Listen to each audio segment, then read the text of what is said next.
Hey everybody, Joe here, and I'm going to be sharing with you today about 2 Corinthians chapter 12.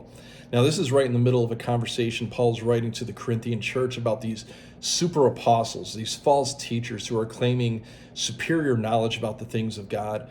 And so Paul is sharing his case, and he shares about his trials and tribulations, everything he's gone through in order to share the truth with this church. And the theme here is going to be Paul pointing to his weakness. In fact, in verse 30 of 11, if I must boast, I would rather boast about the things that show how weak I am. Beginning of chapter 12, he goes into this revelation that he's received, right? And, think about that. If God gave you a revelation and, you could easily point to yourself like how special I am because I received this revelation. But Paul doesn't boast in that. He boasts in his weakness. In fact, verse 5, he says, the experience is worth boasting about, but I'm not going to do it. I will boast only about my weaknesses. Now we know what happened to him as a result of this revelation, that he was given a thorn in his flesh to keep him from being proud. In verse 8, Paul writes, the 3 different times I begged the Lord to take it away. Each time he said, my grace is all you need. My power works best in weakness. My power works best in the thing that you are boasting about, Paul. Right? And that's why Paul kept on talking about my weakness, my weakness. That's what I'm going to point to. But let's talk about this word grace.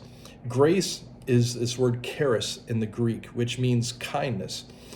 Grace is something that is favor given to us. It's God reaching to us because that's what he is inclined to do. He has blessed us, he continues to bless us, and he will bless us with grace according to what is given to us.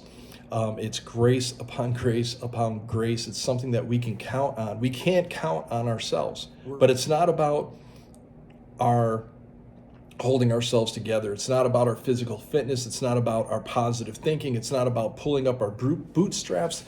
It's about the grace that God gives us. It's him, and he deserves the gratitude and he deserves the praise for what he is doing in and through us.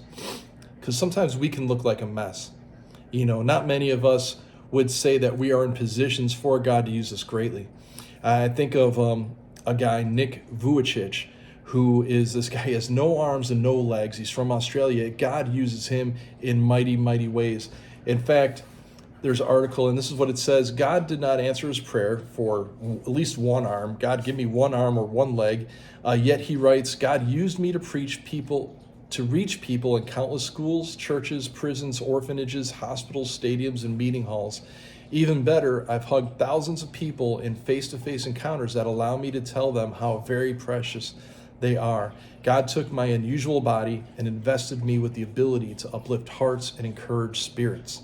The people of God depend on the grace of God. They depend on that dispensing of God's kindness, of God's favor, in everything he calls us to. In every step of obedience, God's grace is going to be there to match every step. So today, if you're concerned about being able to do something for God, if there's something that God has put on your heart and you've been wrestling with because you don't think you're qualified, you don't think you're smart enough, you don't think you have enough time, you don't think you have enough resources, you don't think that you are enough. Well, guess what is enough? God's grace dispensed upon you. He's blessed you before. He will continue to bless you again and again and again. And that's something that you can boast about. And that's something that you can have confidence in. Your weakness made strong because of God's grace given to you. Have a great day.